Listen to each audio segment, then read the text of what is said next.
I just flat out don't believe this. What is going on, everybody? Welcome back to Red Sea Radio. My name is Corbin, and thank you so much for clicking on this video. It's the middle of the night here, and ladies and gentlemen, the Sox got him. That's right. Alex Bregman has officially signed with the Boston Red Sox, so we're going to be going over all of the contract details, what this means for the Red Sox, and obviously just simply our initial reaction to this signing, because if I'm being totally honest with you guys, I didn't write a script for this one. I didn't do too much research on this one. We're just going to shoot from the hip because he just signed, 10 minutes ago with the Boston Red Sox, and I wanted to get my absolute first reactions here live on camera to share it with you guys. So first things first, just a couple of, I would say, hours ago from when this video is coming out, Chandler Rome tweeted out that the Boston Red Sox had signed Alex Bregman to a 3-year contract worth $120 million. Just straight off the bat, there's a lot to break down in that sentence right there. First and foremost, Alex Bregman is a Boston Red Stocking. This is what everyone, or I would say a large majority of Red Sox fans have been asking for a little bit, right? They needed that right-handed bat. They needed that veteran presence. They needed to improve their defense somehow. Alex Bregman fits all three of those. Now, we can go through and we can nitpick the little tiny things here and there that make you nervous about bringing Alex Bregman into the Boston Red Sox, but the one thing you simply can't deny at this point is that Alex Bregman made the Boston Red Sox better. We didn't think it was going to happen. The Red Sox found a way to make it happen. Now, we're going to dive into some statistics in a little bit because I remember those off the top of my head. That's how kind of Bregman obsessed we've been on this channel for the past month or so, but we need to start by talking about this contract because it is kind of crazy, isn't it? 3 years, $120 million is $40 million a year. The Red Sox said, hey guys, you don't think we want to spend money on free agents anymore? Well, guess what? We're going to give a guy $40 million a year who probably doesn't deserve $40 million a year just to ensure that that guy comes to the Boston Red Sox over every other team. And that's exactly what happened because this contract is not only a ludicrous amount of money, it's also $10 million a year more than any other team was offering Alex Bregman, and it's also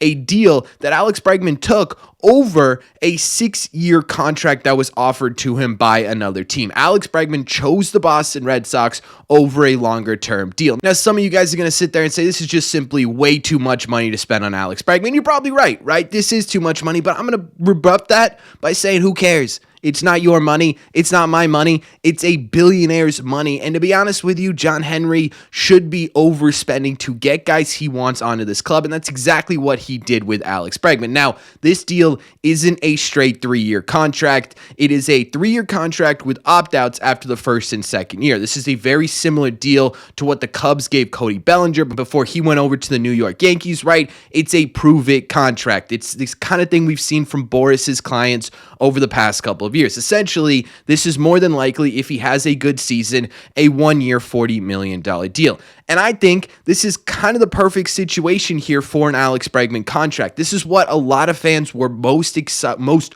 willing to do with Alex Bregman, right? No one in Red Sox Nation, I think, outside of a select few people, wanted the Red Sox to have Alex Bregman here long term. What this does for this Red Sox team is it allows you to bring in everything you've been wanting to bring in that Alex Bregman embodies, while also not really screwing up your overall timeline for these prospects, right? We're talking about guys like Christian Campbell and Marcelo Meyer trying to figure out where they fit on the infield. You don't really have to worry about Bregman clogging that up all that much. Yes, it's going to be a conversation that we're going to have a whole lot of times this year, but at the same time too, it's also not something we're going to be having over the next few years. Even if he opts in next year, there's an opt-out after that season, meaning he can either opt out the first year or the second year and chase himself a larger, maybe probably not more lucrative, right? $40 million a year is going to be pretty tough to beat, but maybe a longer term deal elsewhere, or maybe with the Red Sox themselves. Probably not, though, but it does a couple of things for the Red Sox. It gives them roster flexibility now. It gives them payroll flexibility a little bit because they can have Alex Bregman opt out of this contract after this season, and it does something I think pretty important for this Red Sox team that I don't think a lot of people are going to be talking about, but it kind of proves all of us wrong, right? We said all offseason they were afraid to spend money. Specifically, they were not afraid to spend money on certain guys. They were afraid to go the extra mile for someone who was going to make this team better, right? They were afraid to really push themselves into another stratosphere, wow someone away, and bring someone in that was going to make a difference on this team. And we were really starting to get nervous here that wasn't going to happen, that maybe the Red Sox weren't totally capable or willing to do that anymore. And this totally turns that around. This offseason, in my opinion, all of a sudden becomes a much different conversation. We're talking about how well it went, right? Because now this offseason, you got your pig, right? As Lou Merloni always says, you got your ace in Garrett Crochet. You got your high caliber arm in Walker Buehler. You get a high caliber reliever, and now you get a high caliber right-handed bat as well. You checked off all the boxes you wanted to check off. I will say you could probably still do a little bit better job in the bullpen, but you got everything you wanted to get. Craig Breslow came in at day one. He said, this is what I want for this Red Sox team to be competitive. This is what we're going to get. And for a while, we started to doubt him, right? We got to a point where we were saying a lot of fans are going to view this offseason as a failure because he wasn't able to complete the checklist that he had put out for himself. Ladies and gentlemen, that checklist is finished. And I got to tell you, I'm pumped about this. You guys know my feelings about Alex Bregman. I just laid out why he'd be so good with the Red Sox, but I don't think you guys truly understand what this means for this Red Sox team. This is a guy who was in the 91st percentile and outs above average defensively. We talk multitudes of times, right, all over this channel about the defensive problems the Red Sox have had over the last few years. They led the league in unearned run last season, and it was a big reason why they were not a playoff team. Getting someone in here who is an experienced, good defender in the infield is going to be absolutely fantastic. We look at the bat. Yes, there are question marks there, but when you really look at why he was regressing over the last couple of years, it's not because his average has gone down. In fact, his average has stayed around the same. It's not because his slug went down. In fact, his slug remained around the same. It's not because he was hitting less homers or doubles or hits in general. It was because he was getting on base less. Now, this is a guy who I've talked about 1,000 times, who throughout his career was a solid on base player. The fact that he had one down year after coming back from injury and having a rough start to the season where he wasn't getting on base as much should not be a full concern. Yes, it's something to pay attention to, but this is a guy who can absolutely turn this thing around and get back to it. And guess where it's a good place to help get your on base numbers up? Yeah, that's going to be Fenway Park. Oh, and by the way, Fenway Park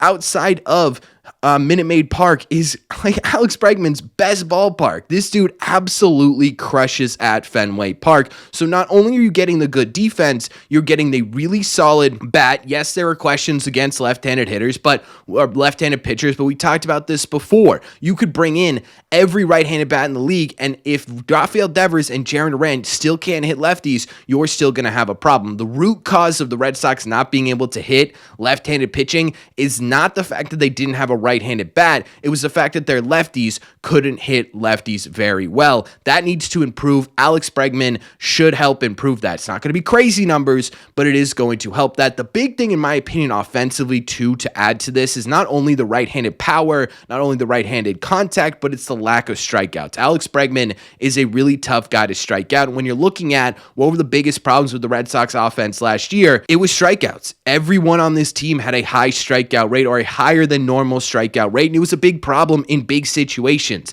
Alex Bregman is an experienced batter who doesn't strike out a lot, and in my opinion, that's big for this Red Sox team. And finally, again, I want to elaborate a little bit more on this leadership thing. I think it's one of the more underrated parts of this Alex Bregman experience, because what the Red Sox just brought in was a guy who essentially got to Major League Baseball and then did nothing throughout his career but play for titles and play in playoffs. That is an absolutely massive wealth of experience that not only the guys who are coming up, Marcelo, Campbell, Anthony, whoever it may be, that are going to be hopefully big impacts on the future of this team, learning from somebody whose mentality since day one in Major League Baseball to win and win out. But also these other guys too. You look at this roster right now, and outside of Buehler, who you brought in, Chapman to some degree, right? Although it wasn't crazy successful postseason experience, and Rafael Devers, there's not a ton of guys on this roster who have had meaningful major league playoff experience. To bring that into this clubhouse, to bring that sort of leadership, that veteran experience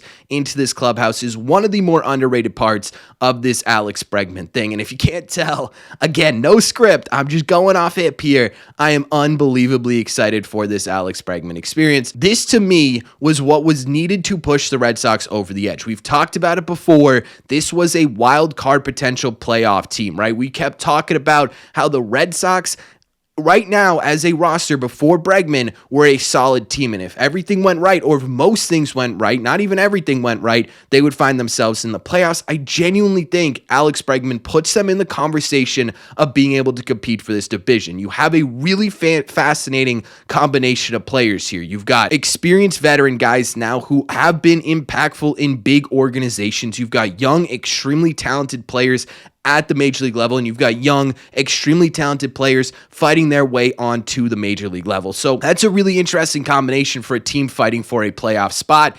To me, it gives me a whole lot of confidence in where the Red Sox are going to end up at the end of the season. And there's one thing I have to say, the Red Sox are back, baby. They outbid everybody for the person that they wanted. They got their guy, and they made the moves necessary to put themselves in a winning position, not for the future, but for today. And that feels really damn good. I gotta be honest with you. Really damn good. I'm excited. I'm hyped up. I don't know how the hell I'm gonna sleep tonight. I'm gonna be honest with you. I apologize for all this swearing right there. I am just excited.